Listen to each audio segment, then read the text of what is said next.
tidak menutup kemungkinan juga bisa melanjutkan kan itu. Nah itulah keunggulan SMK.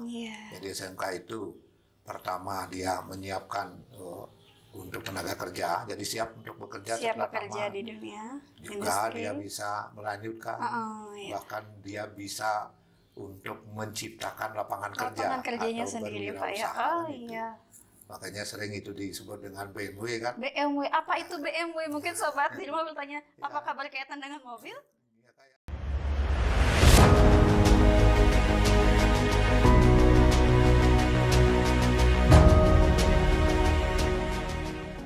Om Swastiastu, selamat pagi Sobat Omset, obrolan motivasi siswa hebat untuk meraih bintang. Baik, berjumpa lagi dengan saya Sri. Ya, ini merupakan kali kedua kita berjumpa dan berbincang-bincang di podcast Omset.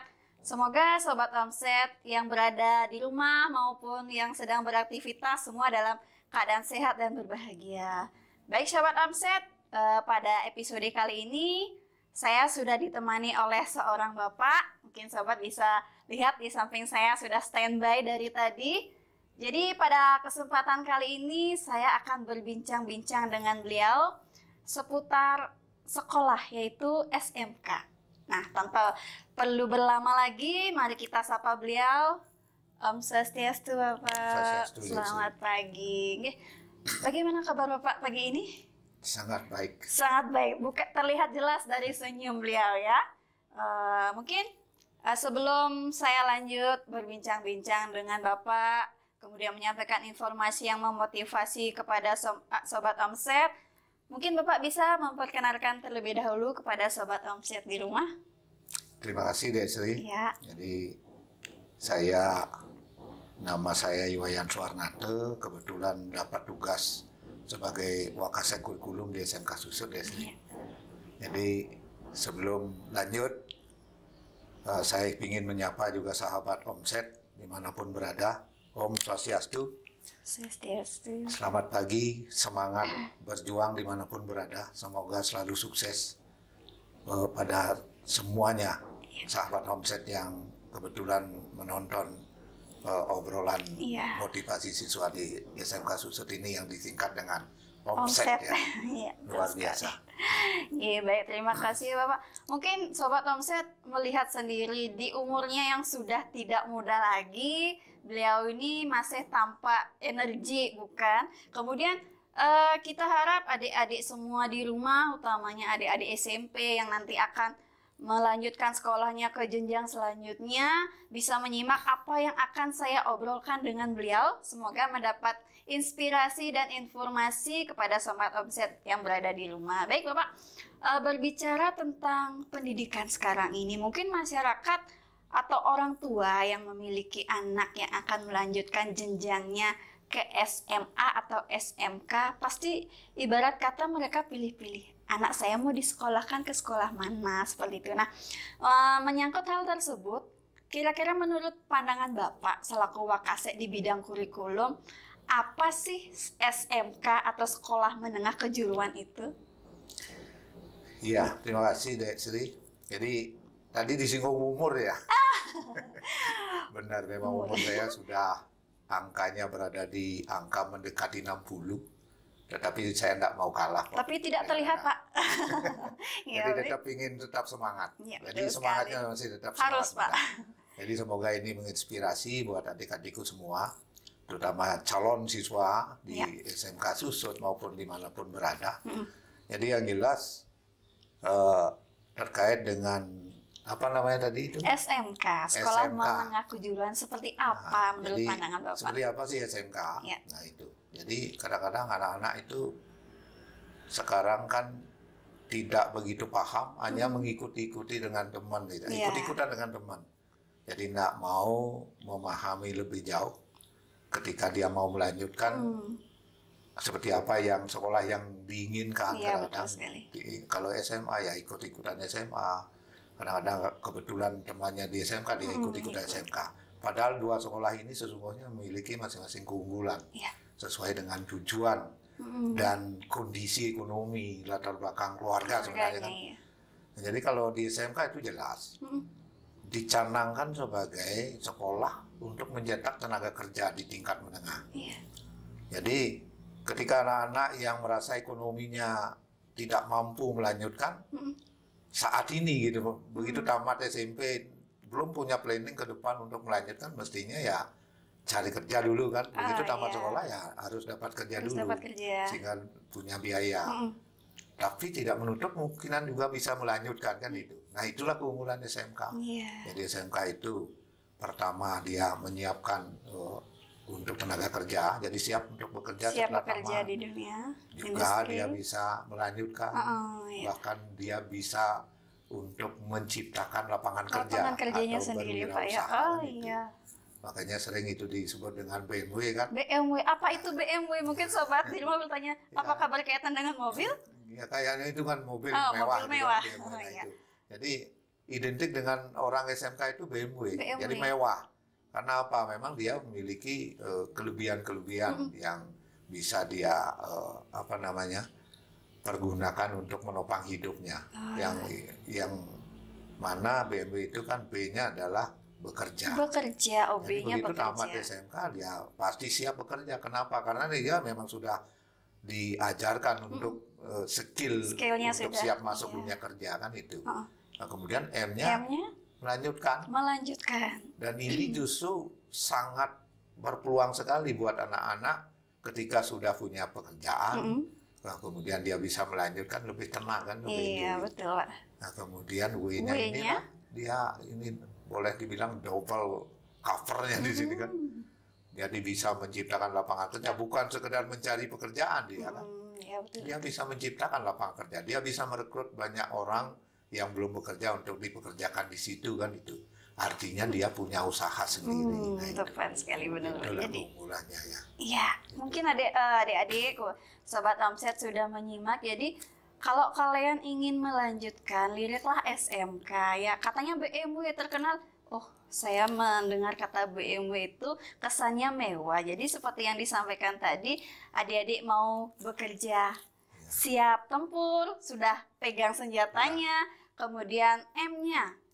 Katanya apa tadi Bapak sampaikan M-nya? M-nya mau melanjutkan ke jenjang selanjutnya juga sah-sah saja, boleh-boleh saja. Kemudian W-nya baru wirausaha. Kalian tidak hanya menjadi karyawan, tapi kalian yang menjadi bosnya. Kalian yang mendirikan usaha itu sendiri. Dan ironisnya lagi kan gini deh Sri. Kadang-kadang anak-anak itu sudah ekonominya lemah. Nah, kemudian dia cari SMA, di mana SMA itu bukan jelek kan? Iya. Nah, dia memang calon ilmuwan ya di sana. Lebih condongnya ke sana. Condongnya dia menjadi ilmuwan, dia sekarang itu mendapat materi-materi keilmuan dulu, teori-teori, kemudian nanti jelas harus melanjutkan. Di sini bahasanya harus melanjutkan. Kalau tidak mau, kalau tidak melanjutkan berarti dia karena belum cukup memiliki keterampilan kan untuk masuk ke dunia kerja. Pak. Nah, disitulah makanya ironis kadang-kadang anak-anak yang ekonominya lemah justru milihnya ke SMA. Ya mungkin karena tidak paham. Dan orang tua juga tidak memberikan pemahaman atau tidak mengarahkan anaknya. Kan ini kasihan kan? Jadi saya di lapangan kan banyak yang lihat begitu ya. Kebetulan anak-anak tiang itu ada yang SMA. Nah, kemudian temannya sekarang setelah tamat SMA baru nyesel dia kan? Baru nyesel. Wah, kadung saya milih SMA. Sekarang ternyata saya tidak bisa melanjutkan, saya harus kerja. Keterampilan saya tidak punya kan, akan kasihan di situ. Nah itulah makanya sebelum memilih sekolah perhatikan betul, pahami dulu, sehingga seperti yang dia katakan tadi tidak ada yang jelek gitu. Nah, cuma sekarang sesuaikan dengan kondisi kita kan, kondisi keluarga. Karena kalau SMK itu sudah jelas dengan di tingkat menengah ini sudah boleh bilang cukup bekal lah, cukup bekal keterampilan untuk memasuki dunia kerja. Bahkan banyak tamat SMK itu sudah punya usaha sendiri. Luar biasa. Bukan sekedar dia menjadi pekerja, dia menjadi bos untuk merekrut teman-temannya kan itu. Bukankah itu luar biasa? Seharusnya kalau mendengar apa yang disampaikan Pak Wayan tadi tanpa perlu berpikir lama lagi gitu. Kalau misalkan kondisi dari ekonomi orang tuanya kurang, ayo kita ke SMK gitu. Kalian sudah dibekali apa yang akan diperlukan di dunia kerja nanti. Lulus nanti kalian siap tempur, kalian sudah bawa senjata, ibaratnya kan seperti itu, Pak ya. Ya, bahkan tidak jarang juga kan yang melalui SMK itu bisa sampai S3. Karena bekal dia udah punya, uang sudah banyak, mau ngapain aja sudah tidak masalah kan. Justru di sini kalau anak-anak yang memang haus dengan ilmu pengetahuan dan kemudian ke ekonomi kurang itu, di sinilah bisa melakukan trek jengah itu. Betul sekali. Saya nggak mau kalah pendidikan saya. Saya harus lebih. Saya bisa menciptakan lapangan kerja, punya banyak uang. Pendidikan saya nggak cukup SMK. Saya ingin sampai S3. Sekarang itu sekolah sudah benar-benar nunggu kok. Ya. Tidak ada yang sulit sepanjang biaya punya kan. Dan sekali. Juga punya kemauan. Ya. Jadi tidak ada kendala milih sekolah. Artinya mau nyari sekolah lebih tinggi kan. Sepanjang bekalnya ada. Dan kemauannya ada kan itu. Jadi untuk mencari bekal itu melanjutkan ke jenjang setelah SMK, jadi ya ke SMK dulu. Biar dapat bekal, kemudian bekalnya itu kalian gunakan untuk mencari kerja. Setelah mencari kerja, bekalnya terkumpul lagi, bisa melanjutkan ke pendidikan selanjutnya. Arahnya itu harus dibalik sekarang, karena peluang kerja itu yang kompetitif kan. Artinya benar-benar kita harus bersaing masuk dunia kerja, karena tidak semua kesempatan itu ada buat kita kan. Nah makanya justru sekarang itu dengan masuk SMK, peluang kerja lebih ada, kemudian peluang pendidikan juga ada. Terbuka lebar. Ya, terbuka lebar, gitu. Jadi berbeda dengan nanti kalau memang kita hanya masuk berbekalkan SMA, kita masih kan umum di sana. Masih umum, berarti kita akan tergantungan terus dengan orang tua. Betul sekali, Pak. Apalagi nanti kalau orang tua yang pas-pasan nanggung adik gitu misalnya kan kasihan juga kan. Untuk sekolah itu bisa dicari kapan saja. Tetapi peluang kerja itu selalu tidak datang dua kali mungkin Pak ya. Selalu ada. Baik, kemudian selanjutnya Pak, tadi Bapak sudah menyampaikan ya, Sobat Namset bukan maksud menjelekkan atau menilai rendah sekolah lain SMA gitu. Tapi ketika melihat kondisinya di lapangan, memang adik-adik yang nanti lulusan SMK itu memang sangat dicari lulusannya. Nah, menyangkut hal tersebut, di SMK Negeri 1 Susut, hal apa atau branding apa yang bisa ditonjolkan atau menjadi keunggulan SMK Negeri 1 Susut ini, Pak? Iya, Dexy. Jelas sekali di SMK Susut itu kan memang pertama, itu dari kebijakan pemerintah pada saat itu, Pak Bupati Arnawo, itu mendirikan SMK itu kan sudah dipetakan. Jadi khusus di SMK Susut itu sudah dipetakan. Jurusan yang dibuka itu satu-satunya memang ada di Bangli itu kan. Nah, makanya di situ ada jurusan bangunan. Kan tidak ada di luar Susut gitu. Hanya di SMK Susut. Hanya di SMK Susut. Sementara sekarang tamatan bangunan selama peradaban manusia itu ada nggak yang manusia tidak perlu bangunan gitu kan? Tidak mungkin nggak tidak. Perlu rumah kan? Nah itu. Makanya disitulah sudah sangat bagus sekali. Ngapain juga orang Bangli, bahkan di Gianyar aja nggak ada sekolah bangunan. Di Klungkung mungkin ya di Nuse itu kan, artinya jauh. Jadi untuk di Kabupaten Bangli itu peluangnya sangat besar sekali untuk mengembangkan diri di bangunan ini gitu. Karena kalau ingin mengembangkan bangunan harus jauh ke Singaraja atau ke Denpasar itu kan bagi yang ekonominya pas-pasan, apalagi itu kan pasti kendala. Jadi satu itu jurusan bangunan sudah dibuat di SMK Susut. Nah, kemudian yang kedua listrik. Ada listrik. Sejak kapan manusia nanti akan jenuh dengan kebutuhan listrik? Tidak pernah rasanya. Tidak pernah rasanya, Pak. Karena itu sumber energi. Sumber energi listrik itu pasti akan dibutuhkan sepanjang peradaban manusia. Gitu. Jadi belum tergantikan. Maka dari itu juga sangat bagus, dan itu juga spesifik hanya ada di Susut. Jadi tidak semua sekolah punya jurusan listrik ya. Nah kemudian yang ketiga DKV. Yang dulu multimedia. Nah itu semua juga kalau sekarang sih memang banyak. Tetapi buat kita yang memang membuka multimedia itu yang pertama, itu artinya dari segi SDM gurunya sangat mumpuni. Nah kemudian dari segi peralatannya juga pasti lebih siap dibandingkan yang lain yang baru-baru. Karena kita yang pertama. Karena kita memang pertama. Gitu. Nah cuma kadang-kadang kan masyarakat awam itu nggak tahu. Apalagi dengan istilah jurusan yang baru sekarang DKV. DKV sekarang. Itu kan pengembangan sifatnya. Pengembangan diperluas, DKV desain, ada unsur desainnya di sana. Kemudian komunikasinya jelas karena era komunikasi digital. Nah, kemudian yang ketiga visualnya. Gitu. Jadi segala bentuk visual yang semua bentuk-bentuk penampakan gitulah istilahnya.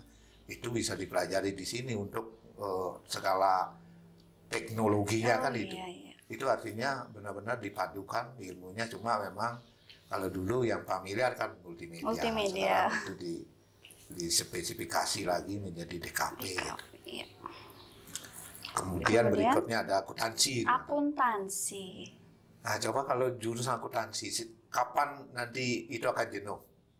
Nggak mungkin jenuh. Tidak ada. Ya, karena semua aspek kehidupan itu harus ada penghitungannya pasti, Pak. Jadi orang yang menghitung, mengkalkulasi keuangan itu, setiap orang berusaha, apapun jenis usahanya, ya harus ada akuntannya. Nah itu, makanya ini sekalipun mungkin di sekolah lain juga sudah ada gitu modelnya.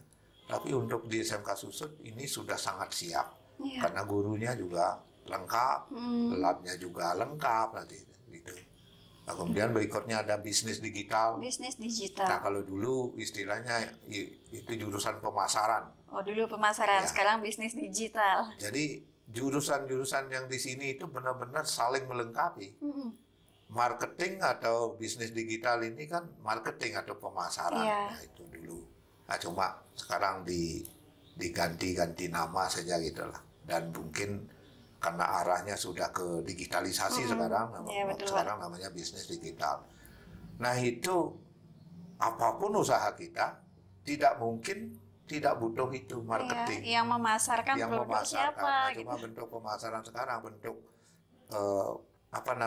teknik prosesnya, teknik pemasaran itu memang tekniknya digital. Serba digitalisasi. Makanya bisnis digital di sini. Bisnisnya ada usaha di situ, digitalnya itu sistem kan itu. Iya, betul. Nah, kemudian jurusan berikutnya itu ada perhotelan. Nah, ini kan mengikuti tren sekarang. Tetapi memang perhotelan ini kan sangat ditentukan atau sangat tergantung pada sistem keadaan di suatu daerah tergantung itu, Pak. Itu memang bagus di saat normal gitu. Tetapi riskannya juga di situ ketika suatu keadaan tidak aman. Itu juga riskan. Mau tidak mau pasti ada pengaruhnya. Makanya seperti pengalaman kemarin untuk COVID 3 tahun itu luar biasa. Anjlok sekali Pak dunia pariwisata. Jadi sekarang kembali kepada masyarakat. Artinya seperti itulah kurang lebih atau keunggulan-keunggulan jurusan yang ada. Masyarakat bebas memilih dengan segala konsekuensinya. Tetapi yang paling stabil-stabil ini kan jurusan yang sebutkan dari awal ini. Yang awal-awal ini. Karena itu tidak banyak peminatnya. Itu artinya apa? Konsumennya pasti banyak gitu. Jadinya karena manusia akan terus bertambah. Kemudian ketersediaan tenaga ini sangat terbatas. Tidak semua orang bisa di situ kan. Menguasai hal tersebut. Yang bangunan. Nah, kemudian jurusan bangunan ini kan bukan jadi tukang gitu. Maupun di listrik juga. Dia kan bisa menjadi supervisor, hanya pengawas. Yang penting menguasai ilmunya. Sekarang cari tenaga untuk mengerjakannya kan itu. Jadi mohon maaf, kadang-kadang masyarakat itu salah persepsi. Salah persepsi, Pak. Jurusan bangunan yang ragu mau lakar masuk justru jadi tenaga sepertinya kadang seperti itu. Ngapain anak saya nyari jurusan bangunan, nanti saya disuruh ngaduk lulu gitu misalnya. Jadi tidak seperti itu. Kita sekolah tuh untuk ngaduk jadi buruh tuh harus sekolah gitu kadang-kadang kan. Kadang-kadang dia berpikirnya salah padahal persepsi, di sini Mas. diajarkan sebagai ahlinya. Sebagai ahlinya sehingga bisa memimpin tenaga kerja. Berarti orang yang mengawasi kan, bukan anak-anak nanti ketika lulus dialah yang ngaduk lulus segala macam. Berarti mereka yang mengawasi seperti itu. Tahu yang sebenarnya kan. Tahu yang sebenarnya berarti bisa mengarahkan tenaga kerja kan itu sebenarnya. Apalagi desain bangunan ini yang namanya sekarang kan desain informasi DPIB. Desain pemodelan informasi bangunan. Dari namanya keren. Jadi ini sama dengan arsitek. Kalau di tingkat lanjut itu Iya, kan arsitektur, jurusan arsitektur. Dia mendesain rumah, kemudian diajarkan membuat RAB-nya, gitu. Nah, kemudian cara, karena ada informasi, pasti cara menginformasikannya. Karena ada sistem sekarang dengan alat-alat itu untuk membuat gambar itu tidak sekedar gambar hanya 2 dimensi kan. Dia bisa membuat gambar 3 dimensi. Sampai ke interiornya bisa diperlihatkan. Inilah informasinya kan berfungsi. Seperti itu. Di samping juga informasi untuk pemasarannya gitu. Iya. Jadi untuk sharing informasinya.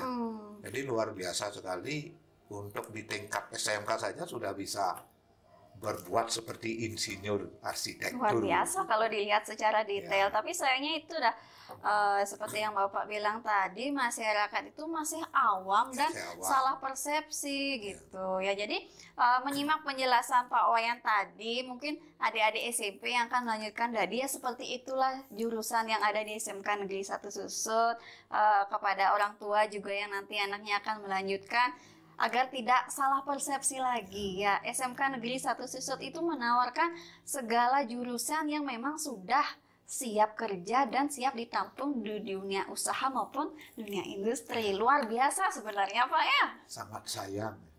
Sangat sayang jurusan-jurusan kita itu bagus-bagus, tetapi peminatnya justru masih sedikit.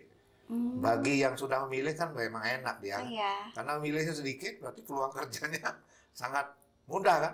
Bahkan dunia kerja itu ngantri loh.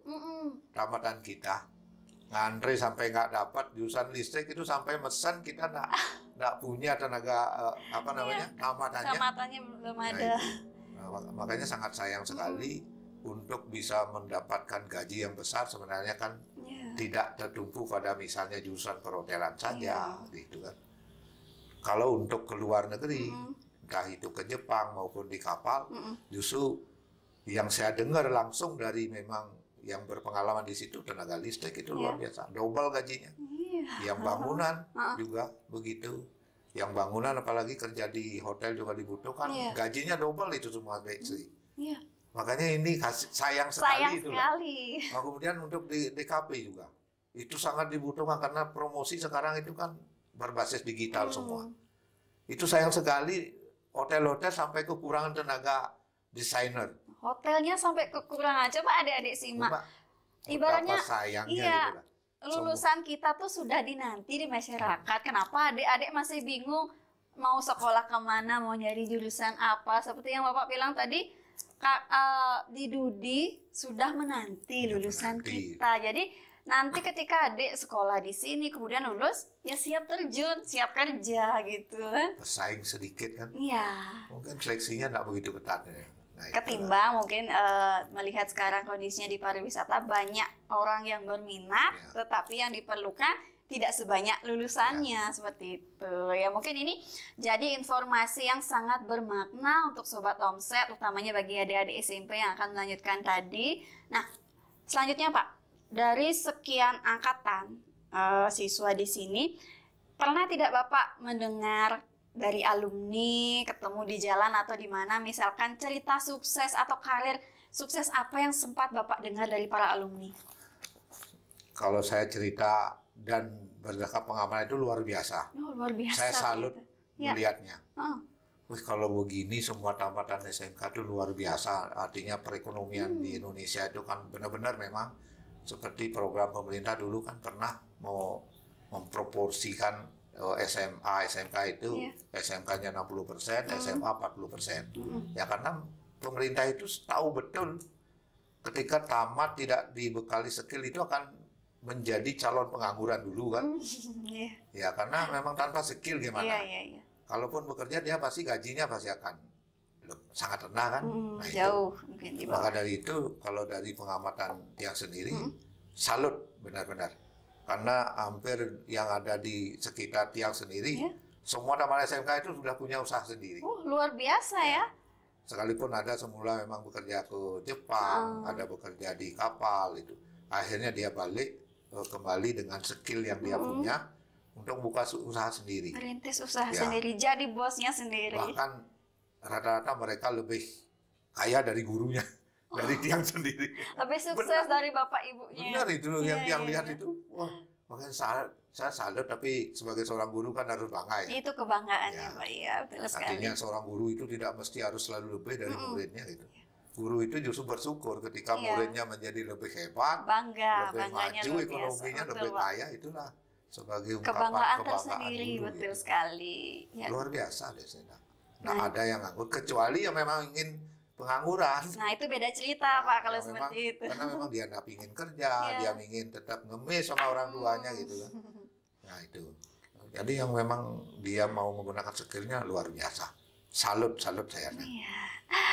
Jadi dari cerita Bapak tadi mungkin sudah tidak dapat diragukan lagi Pak ya, dari alumni yang sudah lulus dari sini itu hampir mungkin dominannya sudah jadi bos di usahanya dia sendiri, bahkan lebih mapan katanya dari Pak Yan sendiri. Itu bukan kebanggaan tersendiri bagi Bapak Ibu gurunya yang kemarin sempat mendidik mengajar di SMK Negeri 1 Susut, ketemu di jalan lihat berdasi gitu misalkan Pak ya. Itu kebanggaan yang sangat luar biasa bagi guru-guru di sini.